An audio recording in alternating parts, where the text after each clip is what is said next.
Hello, this is Connie Welch with LifeBeyondHepatitisC.com. I wanted to make this video primarily to talk to you about hepatitis C treatment side effects and how to get through them. There's a lot of good, helpful information out there to be shared about how to deal with the varying degrees of side effects for treatment for hepatitis C. And I wanted to share with you my experience.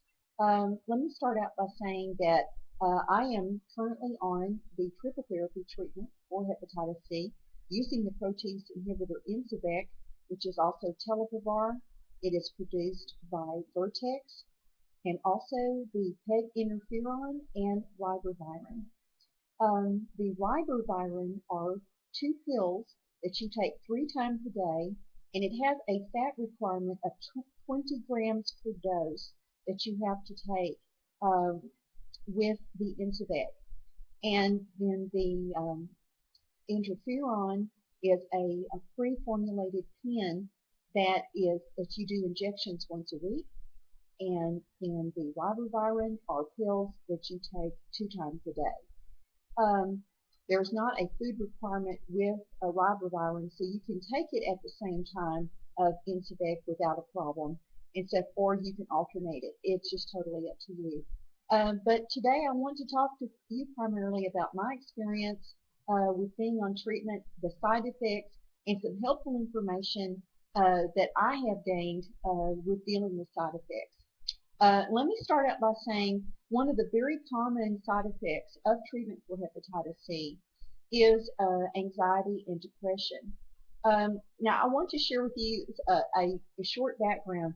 This is my third treatment for hepatitis C. I have had the disease for 20 years, and I am genotype 1. And in 1995, I did treatment with interferon. That at the time, that's all they had available.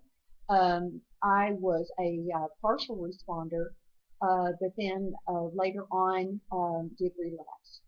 In the year 2000, I did the combination therapy that was out with interferon and ribavirin. I did have some complications during that time and was not able to complete the full course of the treatment, but was a partial responder. So here I am 12 years later, and they've got the brand new treatment that was just released and put on the market in May of 2011, and with the protease inhibitors that are directly targeted to the hepatitis C virus protein and destroys the virus itself. So there is a 70% success rate with eliminating the hepatitis C virus. This is greater than we've ever had before, so this is tremendous progress. But let me also start out saying that it's so important to stay on top of your medicine. Number one, the Incivek, along with the Ribavirin, it has to be done in a very timely way, and it's very important that you do not miss a dose. But one of the things the doctor had shared with me is that the hepatitis C virus replicates itself every 6 to 7 hours in the body. So it's very important that you stay on your schedule for your meds. And if you're having problems taking your meds, you need to notify your doctor so y'all can talk about what you can do to get you beyond that point so you can continue. But let me start out by saying that the anxiety and depression is a very common side effect for treatment. And if your doctor recommends a low-dose antidepressant, I would strongly encourage you to seriously consider that. I will say, because I have done treatment 2 other times and did not use anything to help with those side effects, it was very rough. I was not really prepared for that. I am normally not a person who deals with depression. I'm normally a very up and positive person, but the meds are so strong, the treatment is so strong that it chemically alters how you're feeling, and so you definitely don't feel like yourself. So it's nothing that you can control emotionally and stuff. So it's beyond that, because it is affecting you. It's changing everything physically. So please consider that if you need to have some help with something temporarily while you're on treatment, that this is perfectly okay. And if this helps you to get further down the treatment journey, then this is a very positive and good thing. And I would encourage you to talk to your doctor about that. My doctor did inform me that it would be a very, very good thing for me to consider doing this, but it takes about 3 weeks prior for this medicine to get really in your system good before you start seeing a difference. Sometimes medicine dosage has to be changed, or the medicine itself you need to switch to something else. Uh, Friends and family are wonderful support and can help you kind of gauge where you're at. And communication is very important with your doctor. So if you're experiencing some anxiety issues or some depression, and you know especially this is something that you do not normally deal with, then I would strongly suggest that you talk to your doctor and get something that will help you through this time. Also, I wanted to share with you there's some issues that I had experienced with nausea and vomiting. There are some prescription medications out there. There's Finnegan, which is a tablet you can take, or there's Finnegan suppositories. Personally, those did not work for me, but my doctor did prescribe something that was stronger, and it's Zofran. Zofran is a very small, little tiny pill that you put on the top of your tongue, and it dissolves very quickly. So it's nothing that you have to swallow, and it works very quickly. Within, I would say within 15 to 20 minutes, you get relief from the nausea. And this is so critical because you do not need to miss any dosage of your treatment, especially if it's a protease inhibitor and stuff, because you need to get ahead of it. You need to get in front of it. And when you miss a dose, what happens if you've almost allowed the hepatitis C virus to mount up extra troops and stuff? And so you need to stay on top of it. So if the medicine will help you for the nausea, you just take it as needed.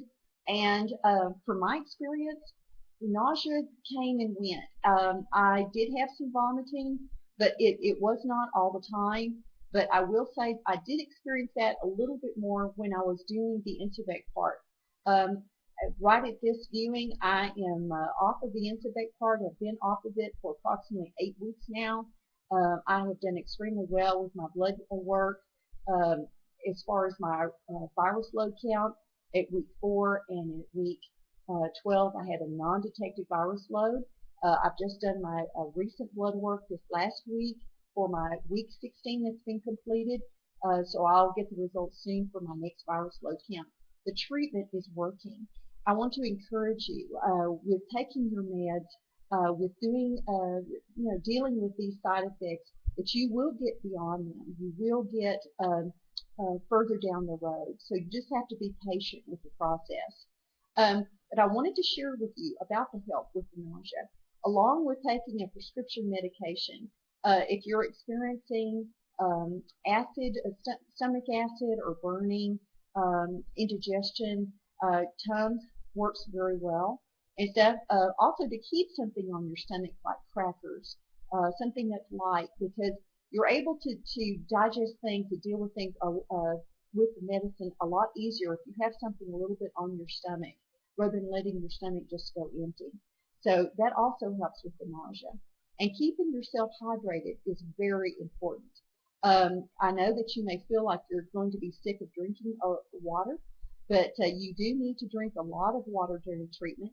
It helps flush your system, and it also helps hydrate you, and it really does help with even giving you a little energy boost or lift. And for me, I felt better when I was drinking the water. There are days that I may have to drink it a lot slower, especially when you're on the Incivek part of the treatment. Your appetite is very affected. Your taste changes quite a bit. And so I really began to realize how important it was that God gave us taste buds and an appetite, because when those things are gone or when they're altered, it's very difficult sometimes to eat. especially eating the things that you need to eat while you're doing treatment. If you're on the Incivek, it's a requirement that you have at least 20 grams of fat per dose of the Incivek.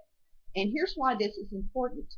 You need to think of the fat in a friendly way, and stuff like a Trojan horse. That's what the fat is, and the Incivek is the army inside the Trojan horse. And when you so the Incivek piggybacks on the fat, it gets into your system where it can be digested, and it goes directly to the hepatitis C virus, and it attacks the protein in those cells. So it's really on a search and destroy mission. So it literally attacks the virus cells itself. So that's why you need the fat. It is just a piggyback means of getting directly where it needs to go.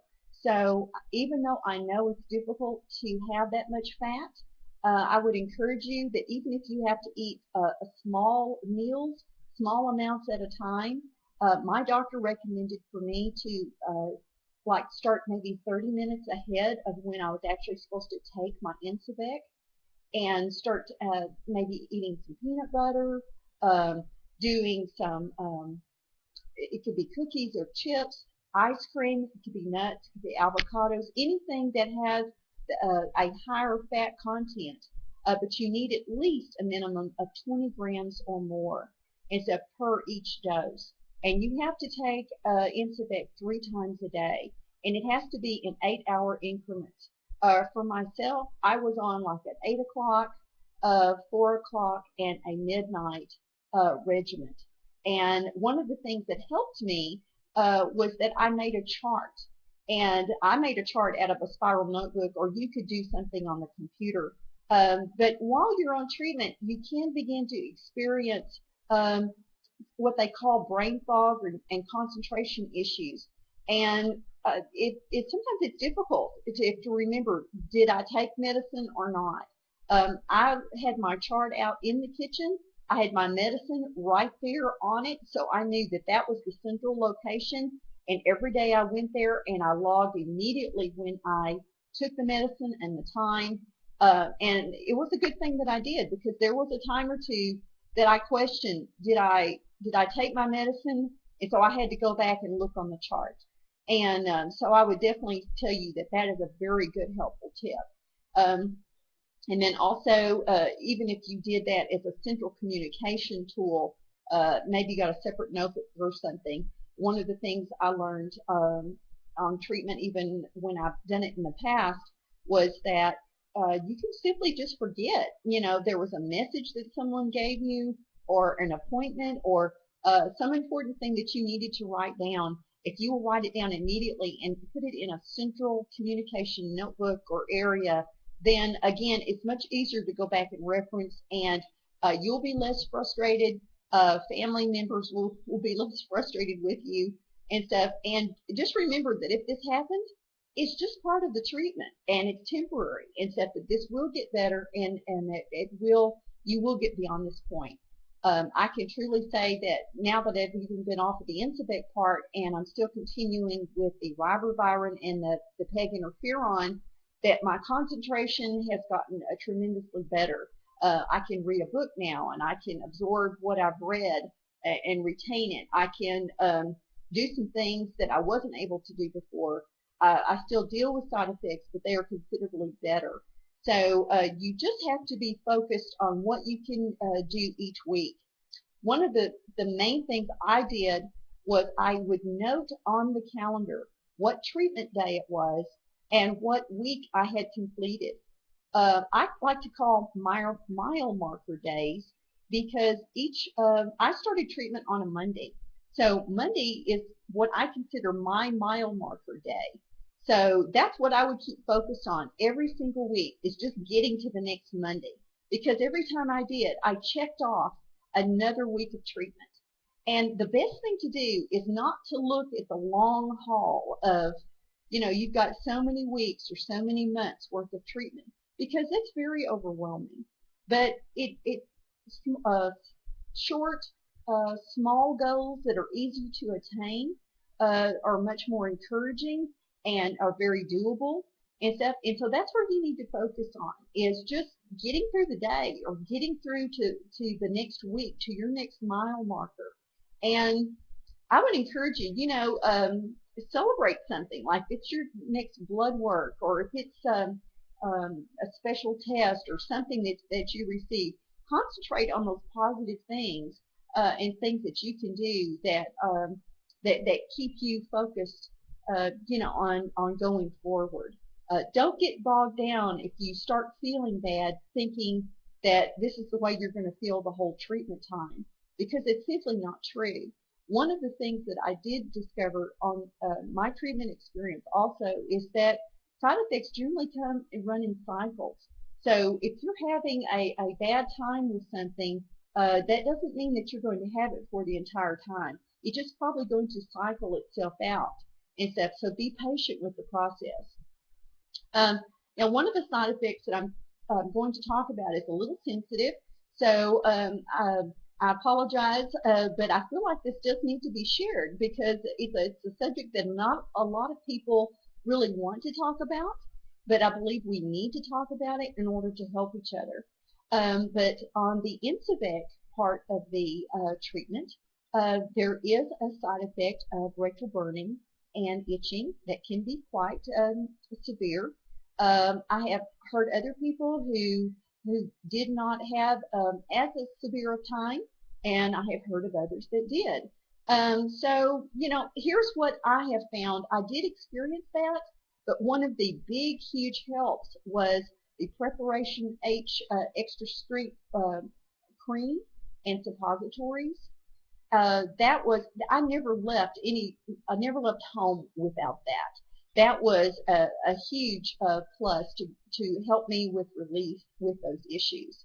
And also there's Charmin, or there's other brands out there of the moist towelette wipes that you can use. Those are very soothing. They're very cooling. And I would say that is another thing that helped me tremendously.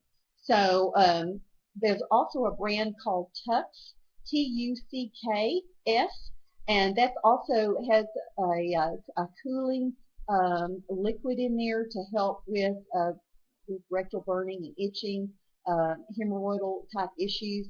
That if you deal with that, or if that happens to be a problem, then you can use those, and that will help also bring some relief. I would also encourage you to have those things on hand. Don't wait until you need them. Get them ahead of time and have them at home. And if you need to take those things with you, if you are at work or you go somewhere, make sure you keep those things with you, because it is very miserable if you get out and you need those things and they're not available. So I'm going to encourage you with that. Also, if you are dealing with, pardon me, I was just checking my notes here. For low energy and to help boost your immune system, again, drinking the water all the time was very good. But teas, coffee, things like that also was very helpful. I found that I would take a sublingual B12 tablet that would dissolve underneath my tongue. Those can be purchased at Walmart or through different companies. And that has really helped me because B vitamins tend to help you with your energy. So that served as a great help. But also, if your energy is starting to drop, pay careful attention to your blood work. And if your red blood cells are dropping tremendously, then your doctor may recommend that you take a Procrit injection. That helps stimulate the bone marrow to make more red blood cells. And the red blood cells carry oxygen to your cells and to your brain. So, you're going to experience a drop in red blood cells and white blood cells during treatment because that's just normal. That's a part of the normal side effect. But your doctor will monitor how low these go.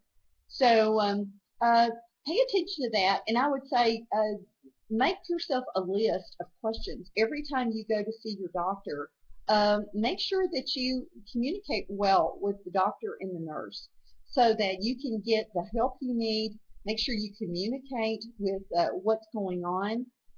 I know in my first treatment, one of the things that this it's funny now. It wasn't funny back then, but at the time, my husband would keep saying, "You need to remember to tell the doctor about this, and this, different things that were going on or that I was experiencing." But when I would get in the doctor's office, I would forget because of the concentration problems that I was having with the medicine. So I literally had to write myself a note to remember to tell the doctor, these things.